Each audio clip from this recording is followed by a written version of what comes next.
ಪ್ರಭಾ ಮಠಪತಿ ಶುಭ್ರ ಆರೋಗ್ಯಧಾಮ ಮಹಾಲಕ್ಷ್ಮಿ ಬೆಂಗಳೂರು. ಇವತ್ತು ನಾವು ಒಬ್ಯಾಸಿಟಿ ದೇಹದ ತೂಕದ ಬಗ್ಗೆ ತಿಳ್ಕೊಳ್ಳೋಣ.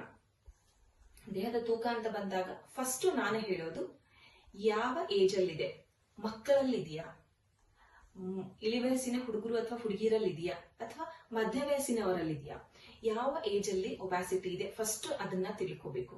ಮಕ್ಕಳಲ್ಲಿ ಅಂತ ಬಂದಾಗ ಸಿಂಪಲ್ ಪಾಸಿಟಿವ್ ಫ್ಯಾಕ್ಟರ್ಸ್ ಇರುತ್ತೆ. First unhealthy life style, unhealthy food style ಅಂತ ಹೇಳ್ತೀವಿ, and lack of physical activity. ಈ ಮೂರು ರೀಸನ್ಸ್ ಇಂದಾನೆ ಇವ್ರಿಗೆ ಒಬ್ಯಾಸಿಟಿ ಬರ್ತಾ ಹೋಗುತ್ತೆ. ಇಳಿವಯಸ್ಸಿನ ಹುಡುಗಿರಲ್ಲಿ ಅಂತ ಬಂದಾಗ ಎನಿ ಮೆನ್ಸ್ಟ್ರಲ್ ಇರೆಗ್ಯುಲರಿಟಿ ಇದೆಯಾ, ಅಥವಾ ಪ್ಯುಬೆರಿಟಿ ಬೇಗ ಆಗಿದೆಯಾ, ಅಥವಾ ತುಂಬಾ ಲೇಟ್ ಆಗಿದೆಯಾ, ಮೆನ್ಸಸ್ ರೆಗ್ಯುಲರ್ ಇಲ್ವಾ, PCOS ಇದೆಯಾ, ಲಿಕೋರಿಯಲ್ ಡಿಸ್ಚಾರ್ಜ್ ತುಂಬಾ ಇದೆಯಾ, ಅಥವಾ ಎನಿ ಹಾರ್ಮೋನಲ್ ಇಂಬ್ಯಾಲೆನ್ಸ್ ಇದೆಯಾ, ಇದನ್ನ ನಾವು ತಿಳ್ಕೊಳ್ಳಿ. Same like life style disorders ಅಥವಾ ಲ್ಯಾಕ್ ಆಫ್ ಫಿಸಿಕಲ್ ಆಕ್ಟಿವಿಟಿ ಅಂತ ಹೇಳ್ತೀವಿ. ನೆಕ್ಸ್ಟ್ ಮಧ್ಯವಯಸ್ಸಿನ ಮಹಿಳೆಯರು ಅಂತ ಬಂದಾಗ ನಾವು ನೋಡೋದು, ಎಷ್ಟೋ ಜನ ಹೆಣ್ಮಕ್ಳಿಗೆ ತುಂಬಾ ದಿವಸದಿಂದ ಅಮೆನ್ಯೂರಿಯಾ ಅಂತಂದ್ರೆ ಮೆನ್ಸಸ್ಸೇ ಬಂದಿರಲ್ಲ. ಸೊ ನನಗೆ ಬಂದೇ ಇಲ್ಲ ಬಿಡು ಅಂತ ತಲೆ ಕೆಡಿಸ್ಕೊಂಡೆ ಸುಮ್ಮನೆ ಕೂತ್ಕೊಂಡಿರ್ತಾರೆ. ಡಾಕ್ಟರ್ ಹತ್ರ ಹೋಗಿ ಅವರು ತಪಾಸಣೆನೂ ಮಾಡಿಸಿರಲ್ಲ. ಸೊ ಅದಕ್ಕೆ ನಾವು ಕಂಪ್ಲೀಟ್ ಅಮೆನ್ಯೂರಿಯಾ ಅಂತ ಹೇಳ್ತೀವಿ. ಅಮೆನ್ಯೂರಿಯಲ್ಲಿ ಏನಾದ್ರು ಡಿಸಾರ್ಡರ್ಸ್ ಇದೆಯಾ, ಲೈಕ್ ಥೈರಾಯ್ಡ್ ಅಂತ ಹೇಳ್ತೀವಿ, ಡಯಾಬಿಟಿಸ್ ಅಂತ ಹೇಳ್ತೀವಿ. ಸೊ ಈ ತರ ಏನಾದ್ರು ಇದೆಯಾ, ಪ್ಯಾಥಾಲಜಿಕಲ್ ಕಾಸಸ್ ಅಂತ ಹೇಳ್ತೀವಿ. ಈ ತರ ಯಾವ್ದು ಪಾಸಿಟಿವ್ ಫ್ಯಾಕ್ಟರ್ ಇದೆ, ಒಬ್ಯಾಸಿಟಿ ಏನಕ್ಕೆ ಬಂದಿದೆ, that you should first trace out ಅಂತ ಹೇಳ್ತೀವಿ. ಸಿಂಪ್ಲಿ ನೀವು ಹೋಗಿ ಒಂದಷ್ಟು ಫಾರ್ಮುಲಾಸ್ ಯೂಸ್ ಮಾಡಿ, ಒಂದಷ್ಟು ಡೈಟ್ ಯೂಸ್ ಮಾಡಿ, ರ್ಯಾಂಡಮ್ ಆಗಿ ಒಂದಷ್ಟು ಡೈಟ್ ಮಾಡೋದು. ಅಂಡ್ ಎಕ್ಸಾಂಪಲ್, ಈಗ ಕೀಟೋ ಡೈಟ್ ಮಾಡ್ತಾರೆ, ಫ್ಯಾಟ್ ಕಟ್ ಡೈಟ್ ಮಾಡ್ತಾರೆ, ಝೀರೋ ಫ್ಯಾಟ್ ಡೈಟ್ ಅಂತ ಮಾಡ್ತಾರೆ. ಈ ತರ ತುಂಬಾ ಬೇರೆ ಬೇರೆ ಡೈಟ್ ಅಲ್ಲಿ ಹೋಗೋಕ್ಕಿಂತ ಮುಂಚೆ ನೀವು ಫಸ್ಟ್ ಡಿಸೈಡ್ ಯಾಕೆ ಬರ್ತಾ ಇದೆ, ಯಾವ ಏಜ್ ಅಲ್ಲಿ ಬರ್ತಾ ಇದೆ, ದ್ಯಾಟ್ ಫಸ್ಟ್ ಡಾಕ್ಟರ್ ಹತ್ರ ಹೋಗಿ ಫಸ್ಟ್ ನೀವು ತೋರಿಸ್ಕೊಳ್ಳಿ. ಏನಾಗ್ತಾ ಇದೆ, ಏನಕ್ಕೆ ಫಸ್ಟ್ ಟ್ರೇಸ್ ಔಟ್ ಮಾಡಿ, ಏನಕ್ಕೆ ಒಬ್ಯಾಸಿಟಿ ಬಂದಿದೆ, ಯಾವ್ದಿದೆ ಅಂತ. ದೆನ್ ಆಮೇಲೆ ಚೈಲ್ಡ್ಹುಡ್ ಅಂತ ಬಂದಾಗ, ಅಂದ್ರೆ ಮಕ್ಕಳಲ್ಲಿ ಅಂತ ಬಂದಾಗ ನಾನು ಹೇಳಿದಾಗೆ ಅನ್ಹೆಲ್ದಿ ಫುಡ್ ಸ್ಟೈಲ್ ಅಂತ ಹೇಳ್ತೀವಿ. ಇವತ್ತು ತುಂಬಾ ಅನ್ಹೆಲ್ದಿ ಫುಡ್ ಸ್ಟೈಲ್ ಆಗ್ಬಿಟ್ಟಿದೆ. ಬೇಕರಿ ಐಟಮ್ಸ್ ಆಗ್ಲಿ, ಓಪನ್ ಸ್ಟ್ರೀಟ್ ಫುಡ್ಸ್ ಆಗ್ಲಿ, ಮನೆಯಲ್ಲೇ ಕೂಡ ನೀವು ಬೇಕ್ಡ್ ಫುಡ್ಸ್ ಅಂತ ಹೇಳ್ತೀವಿ.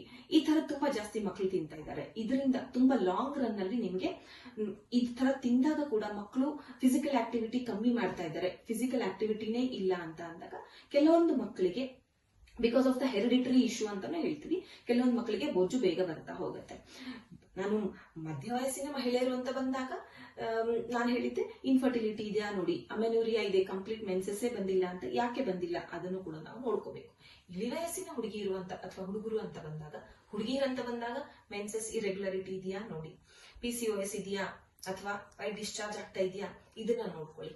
ಇದು ಆಗ್ತಾ ಇದೆ ಅಂತ ಅಂದಾಗ ಇದು ಏನಕ್ಕೆ ಆಗ್ತಾ ಇದೆ, ಡಾಕ್ಟರ್ ಹತ್ರ ಹೋದಾಗ ನಿಮ್ಗೆ ಅವರು ಟ್ರೇಸ್ ಔಟ್ ಮಾಡಿ ಕೊಡ್ತಾರೆ. ಸೊ ನಾನ್ ಹೇಳೋದು, first trace out the cause for the ಒಬ್ಯಾಸಿಟಿ ಅಂತ ಹೇಳ್ತೀವಿ. ಡೈರೆಕ್ಟ್ ಆಗಿ ನನಗೆ ಒಬ್ಯಾಸಿಟಿ ಇದೆ, ನಾನು ಈ ಡೈಟಿಗೆ ಹೋಗ್ತೀನಿ, ನಾನು ಈ ಟ್ರೀಟ್ಮೆಂಟ್ ತಗೋತೀನಿ ಅಂತ ಅಲ್ಲ. First trace out the cos. In case PCOS ಇದೆ ಅಂತ ಅಂದ್ರೆ, ಇನ್ ಕೇಸ್ ಮಕ್ಕಳಲ್ಲಿ ಲ್ಯಾಕ್ ಆಫ್ ಫಿಸಿಕಲ್ ಆಕ್ಟಿವಿಟಿ ಇದೆ, ಅನ್ಹೆಲ್ದಿ ಫುಡ್ ಸ್ಟೈಲ್ ತುಂಬಾ ಇದೆ, ಅನ್ಹೆಲ್ದಿ ಲೈಫ್ ಸ್ಟೈಲ್ ತುಂಬಾ ಇದೆ ಅಂದ್ರೆ ಕರೆಕ್ಟ್ ದ್ಯಾಟ್ ಫಸ್ಟ್. ಅದನ್ನ ಕರೆಕ್ಷನ್ ಮಾಡ್ಕೊಳ್ಳಿ. ನೆಕ್ಸ್ಟ್, ಇಳಿವಯಸ್ಸಿನ ಹುಡುಗಿರಲ್ಲಿ ಮೆನ್ಸಸ್ ಇರೆಗ್ಯುಲರಿಟಿ ಇದೆ, PCOS ಇದೆ ಅಂದ್ರೆ first treat the PCOS. First start treating this hormones imbalance. ಅದಾದ ಮೇಲೆ ಮಧ್ಯ ವಯಸ್ಸಿನ ಮಹಿಳೆಯರು ಅಂತ ಬಂದಾಗ ತುಂಬಾ ಜನಕ್ಕೆ ಮೆಂಟಲ್ ಡಿಸಾರ್ಡರ್ಸ್ ಅಥವಾ ತುಂಬಾ ಸ್ಟ್ರೆಸ್ ಅಲ್ಲಿ ಇರ್ತಾರೆ. ಎಸ್ಪೆಷಲಿ ಇನ್ಫರ್ಟಿಲಿಟಿ ಇರೋರು, ಮಕ್ಕಳಾಗದೆ ಇರೋರಾಗ್ಲಿ, ಅಮೆನ್ಯೂರಿಯಾ ಇದ್ದವರಾಗ್ಲಿ ತುಂಬಾ ಸ್ಟ್ರೆಸ್ ಅಲ್ಲಿ ಇರ್ತಾರೆ. ಫಸ್ಟ್ ಟ್ರೇಸ್ ಔಟ್ ದಟ್ ಕಾಸ್, ಯಾಕೆ, ಹೇಗೆ, ಯಾವಾಗಿಂದ, ಅದು ಹಿಸ್ಟ್ರಿ ಟ್ರೇಸ್ ಔಟ್ ಮಾಡಬೇಕು. ಆಮೇಲೆ ಒಂದು ಪಾಸಿಟಿವ್ ಫ್ಯಾಕ್ಟರ್ ಸಿಗುತ್ತೆ. So because of this the ಒಬ್ಯಾಸಿಟಿ arises ಅಂತ. ಆಮೇಲೆ ಇದ್ರ ಪಾಸಿಟಿವ್ ಫ್ಯಾಕ್ಟರ್ ಪ್ರಕಾರ ನೀವು ಒಬ್ಯಾಸಿಟಿಗೆ ಟ್ರೀಟ್ಮೆಂಟ್ ತಗೋತಾ ಹೋಗಿ. ಎಷ್ಟೋ ಜನ ಕೇಳ್ತಾರೆ, ಡಾಕ್ಟರ್ ನನಗೆ ಒಬ್ಯಾಸಿಟಿ ಇತ್ತು, ಮತ್ತೆ ನನಗೆ ಕಮ್ಮಿ ಆಯ್ತು, ಸ್ವಲ್ಪ ಡಯಟು ಅಥವಾ ನಾನು ಫಿಸಿಕಲ್ ಆಕ್ಟಿವಿಟಿ ಎಲ್ಲ ಮಾಡಿದೆ, ಕಮ್ಮಿ ಆಯ್ತು, ಮತ್ತೆ ನನಗೆ ವೇಟ್ ಗೇನ್ ಆಗ್ತಾ ಇದೆ ಅಂತ ಬರ್ತಾರೆ. ನಾನು ಹೇಳೋದು, ಬಿಕಾಸ್ ಆಫ್ ದಟ್ ಟೆಂಪರರಿ ಕಾಸ್ ಏನಂತ ಏನ್ ಹೇಳ್ತೀವಿ, ಅದು ಟೆಂಪರರಿ ಕಾಸ್ ರೆಡ್ಯೂಸ್ ಆಗಿದೆ. ಸೊ ಬಿಕಾಸ್ ಆಫ್ ದಟ್ ನಿಮ್ ಒಬ್ಯಾಸಿಟಿ ಆ ಟೈಮಲ್ಲಿ 1 kg 2 kg 3 kg ಕಮ್ಮಿ ಆಗಿರುತ್ತೆ. ಮತ್ತೆ ಸ್ವಲ್ಪ ದಿನ ಆದ ತಕ್ಷಣ ಮತ್ತೆ ಅದು ರಿಅಪಿಯರ್ ಆಗುತ್ತೆ. ಟ್ರಿಗರಿಂಗ್ ಫ್ಯಾಕ್ಟರ್ಸ್ ಏನಾದ್ರು ಬಂದ್ರೆ ರಿಅಪಿಯರ್ ಆಗುತ್ತೆ. ನಾನು ಹೇಳೋದು, ಫಸ್ಟ್ ಟ್ರೇಸ್ ಔಟ್ ದ ಕಾಸ್. ಯಾಕೆ ನನಗೆ ಒಬ್ಯಾಸಿಟಿ ಬಂದಿದೆ ಅದನ್ನ ಟ್ರೀಟ್ ಮಾಡ್ಕೊಳ್ಳಿ. ಆಫ್ಟರ್ ದ್ಯಾಟ್ ನೀವು ಟ್ರೇಸ್ ಔಟ್ ಪಾಸಿಟಿವ್ ಫ್ಯಾಕ್ಟರ್ ಸಿಕ್ಕಾಗ ಅದ್ರ ಪ್ರಕಾರ ಒಂದು ಟ್ರೀಟ್ಮೆಂಟ್ ಪ್ಲಾನ್ ಮಾಡಿದಾಗ ನಿಮ್ ಒಬ್ಯಾಸಿಟಿ ದಿನೇ ದಿನೇ ಕಮ್ಮಿ ಆಗ್ತಾ, ನಿಮ್ ದೇಹ ತೂಕ ದಿನೇ ದಿನೇ ಕಮ್ಮಿ ಆಗ್ತಾ ಬರುತ್ತೆ. ಡಾಕ್ಟರ್ ಹತ್ರ ಹೋಗೋವರೆಗೂ ನಾವು ಮನೆಯಲ್ಲಿ ಏನ್ ಮಾಡ್ಬೇಕು ಅಂತ ಕೇಳಿದಾಗ, ಫಸ್ಟ್ ಅಂಡ್ ಫಾರ್ಮೋಸ್ಟ್ ಥಿಂಗ್, ಎದ್ದ ತಕ್ಷಣ ಬೆಳಿಗ್ಗೆ glass of warm water with 5 to 6 drops of lemon ಅಂತ ಹೇಳ್ತೀನಿ, ವಿದೌಟ್ ಎನಿ ಸ್ವೀಟ್ನರ್. ಈ start your day with this drink ಅಂತ ಹೇಳ್ತೀನಿ. ಅದಾದ್ಮೇಲೆ ನಿಮ್ ನಾರ್ಮಲ್ ಫಿಸಿಕಲ್ ಆಕ್ಟಿವಿಟಿ ಏನೇ ಮಾಡಿ, ನೀವು ಸೈಕ್ಲಿಂಗ್ ಮಾಡಿ, ಸ್ವಿಮ್ಮಿಂಗ್ ಮಾಡಿ, ಯೋಗ ಮಾಡಿ, ಆಸನ ಮಾಡಿ, ವಾಟ್ ಎವರ್ ದ ವಾಕಿಂಗ್ ಮಾಡಿ, whatever you want to go for physical activity, minimum 40 to 45 minutes.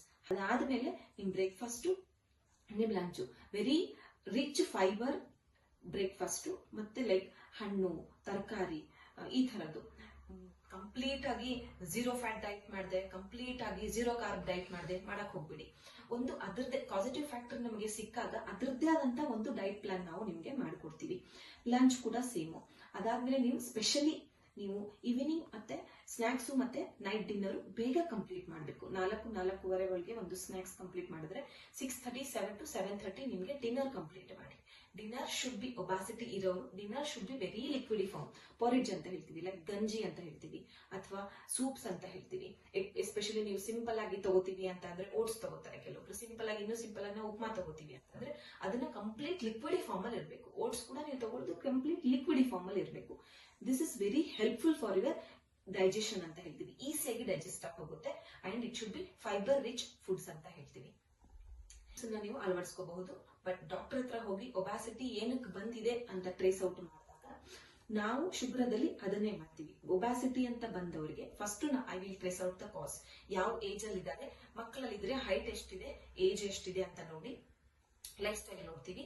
ಹುಡುಗಿಯರು ಅಥವಾ ಇಳಿವಯಸ್ಸಿನ ಹುಡುಗಿಯರು, ಮಧ್ಯ ವಯಸ್ಸಿನ ಹುಡುಗಿಯರು ಅಥವಾ ಹುಡುಗರು ಬಂದಾಗ ಸೇಮ್ ಏಜ್ ನೋಡ್ತೀವಿ, ಲೈಫ್ ಸ್ಟೈಲ್ ನೋಡ್ತೀವಿ, ಮತ್ತೆ ಯಾವ ಮೆಂಟಲ್ ಕಂಡೀಷನ್ ಅಲ್ಲಿ ಇದಾರೆ ನೋಡ್ತೀವಿ, ಎನಿ ಅದರ್ ಪ್ಯಾಥಾಲಜಿಕಲ್ ಕಾಸ್ ಇದೆಯಾ ಅಂತ ನೋಡ್ತೀವಿ, ಮೆನ್ಸಸ್ ರೆಗ್ಯುಲಾರಿಟಿ ಇರೆಗ್ಯುಲಾರಿಟಿ ನೋಡ್ತೀವಿ, ಫರ್ಟಿಲಿಟಿ ಇದೆಯಾ ಇಲ್ಲ ನೋಡ್ತೀವಿ. All should matters for the obesity. ಅದಕ್ಕೆ ಹೇಳ್ತಾರೆ obesity is the lifestyle disorder ಅಂತ.